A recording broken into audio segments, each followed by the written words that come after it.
All right, chapter 14 is really a continuation of chapter 13, and you'll figure that out as we go through. If you've already read some of it, that's great, because chapter 14 deals more with lenses and thin lenses at that, and then mirrors was chapter 13. You'll figure out real quickly, they're really similar. Some of the equations are exactly the same, so here we go. So when we start this, we're going to look through first, if basically there's your sections. Optical phenomenon, it's actually kind of fun because when you start looking at some of the things you've already seen, it makes sense and your life kind of will sit there and go, oh, that's why that happens. You'll see why. Well, excuse me. So refraction of light we've already talked about. Any refraction is basically from one medium to another. This is where light travels from air into glass, from glass out. This is also where you see the actual bending of light. We've talked about a prism before. We'll talk about it again. All right. So there's a slight change in direction as it travels into one medium and out to the next. You'll figure it out as we go through. In some cases, it's very convenient. Example, sunlight. Sunlight will actually hit a glass window. The glass will actually bend it a certain direction. Once it leaves the glass back in air, it bends it back to air.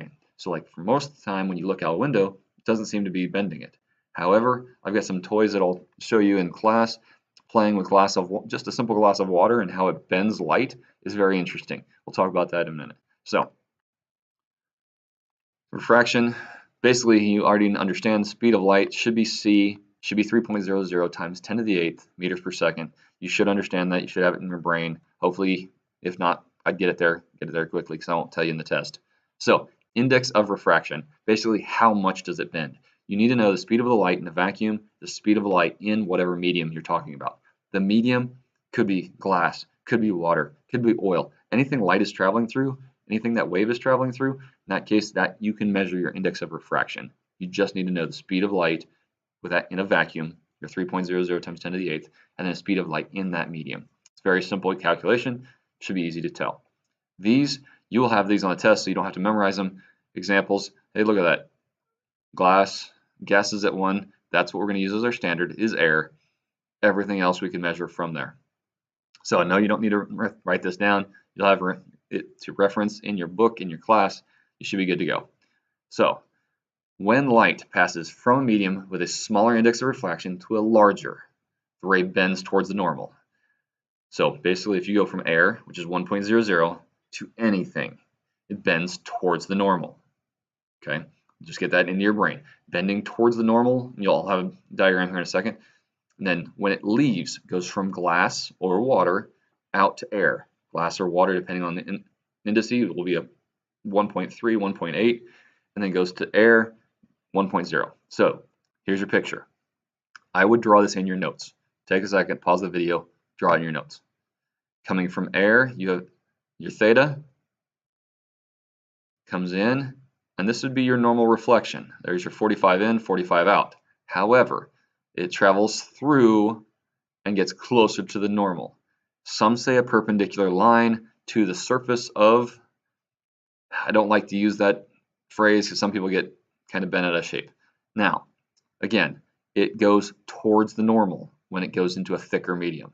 Towards the normal in a thicker medium. Now, it goes away from the normal when it leaves the thick, goes to the thin. So example, glass has a high indice of refraction. So it's coming in, say it's a 10-degree angle. When you leave, say it's a 45-degree angle. Not exact calculations, but understand this is thick and this is thin. And I'll make an example in the class, driving a car, how it actually slows you down when we talk about the wave front. And it'll hopefully make sense in class. If not, definitely get clarification because it'll help you understand it. That will be on the test. You'll have to understand that concept. It'll help you going through all the calculations. All right, let's talk about Snell's law. Snell's law is actually what's going to give us the actual angle.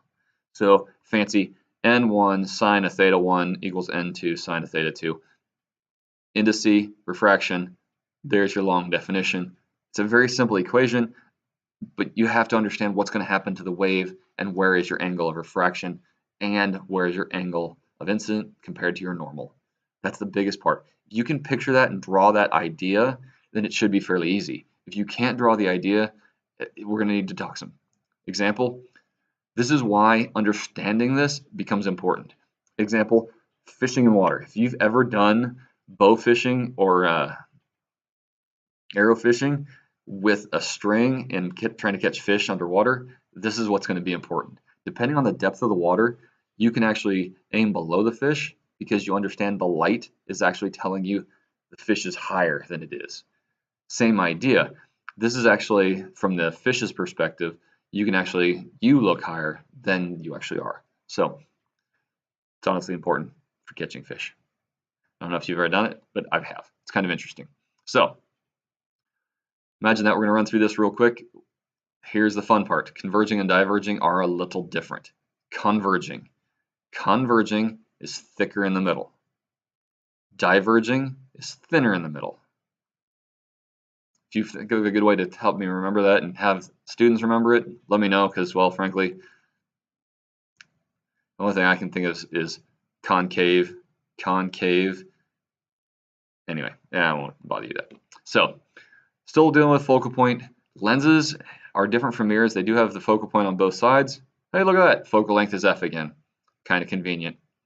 There's your picture. Wow, those are really horrible. They're showing up in this very faint, if you can see. Focal length on the outside and the inside is the same. So incoming, outgoing.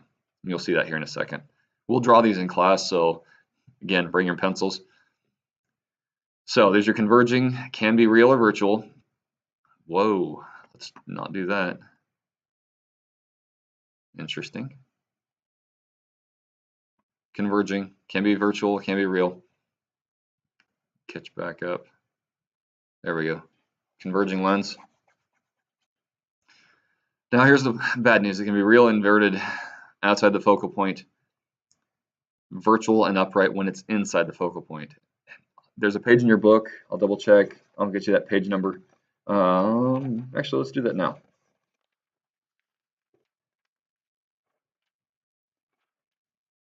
It's a good reference to have, especially when you're going to be drawing these. If you look at page 497, that's for your converging lenses, and diverging lenses should be right behind it. I'll get you diverging lenses.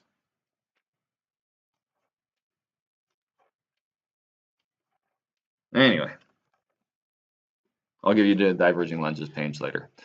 So, virtual images, there you go. There's also diverging lenses, virtual and smaller. You'll see that here. Hey, look at that. There it is, diverging lens. If you want to take the time, sketch that out, wouldn't hurt your notes. Anything you do to help you along this path is good. Hey, look at that. Same equation as we've talked about before. Oh, look. Distance from the object to the lens. We used mirrors before. Now we're talking about lenses. Distance from the actual object to the lens is still P. Distance from the image is still Q. Focal length is still F. Wait, look at it. Magnification is the same equation too. So, no new equations. Some people like this chart, some people don't. I'm not really a fan, but if it helps you out, if the object is in front of the lens, object, image, diverging lens. Okay. Some people help. If it's a magnification or a smaller object, sometimes it helps people figure that out. Okay. I'm not going to do the lens problem. We're going to do plenty of those in class. I wanted to jump down to, this is where we start talking about kind of the phenomenon stuff like this. Yeah, you're going to talk about different conditions, glasses, contact lens. This is what actually brings it home to me. So if someone is farsighted meaning they can't really see something really close to them. I don't know why they did it. I'm sure there's a story behind it. I just don't know. So farsighted, can't see things really close. The object is not focused on the back of their eyeball. Notice with the corrective lens, hey, reading glasses, oh look, right on the eyeball, right on the edge of that. It's what you need. Now nearsighted, notice the rays are very far because the object is way far away. And look, look, it doesn't converge on the outside of the lens, doesn't make a good image. So in this case, with a diverging lens, makes the image focus on the back of the eyeball. So kind of a cool idea, kind of a good application. There's several more applications. Honestly, any kid that's used a microscope or a magnifying lens to burn things can figure this out. There's plenty of uses. Microscopes, telescopes, I'm not going to go through that. One of the things we have to talk about is internal reflection. This is actually when all the light is actually basically in the best way to think about it is it's completely reflected inside an actual object. It's one of the hardest things to understand. It's basically anytime they've used it in the past, I say honestly, third world countries are really using it now to reflect light inside 2-liter bottles because they have plenty of trash, unfortunately, and they can actually harness the light through a small little light bulb on the top of a 2-liter bottle, and it reflects almost all internally, but that actually, as it bounces around, spreads out the light and goes out the sides, which is really kind of a cool object. We'll talk about that. If you want to look it up on YouTube, it's kind of cool. So basically, this is where we start talking about a critical angle. Go from there. This is how to calculate it. This is basically looking for your critical angle. This is how much your angle of incidence needs to be to make all the light either A, not reflect at all, or B, completely internal reflection, which is, again, the idea is all the light is reflected inside the object of greater incidence. This is not, and my other picture is gone, but basically what happens is as this angle gets less and less here, the light will be reflected completely through an object. So, other phenomenon, mirages are really, really cool. They actually, short version, it's a way to see very far, but the temperatures is the main cause because of the moisture in the air. You can actually have a mirage. It's kind of a cool idea. The problem becomes it's typically what leads to people traveling the wrong direction in deserts. So dispersion, visible light spectrum is really kind of cool. We've played with these prisms.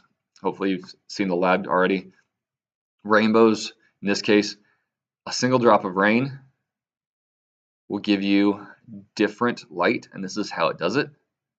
Because it's not a single drop of rain making a rainbow, it is a single drop here, it's a single drop there, it's a single drop there, giving you different light.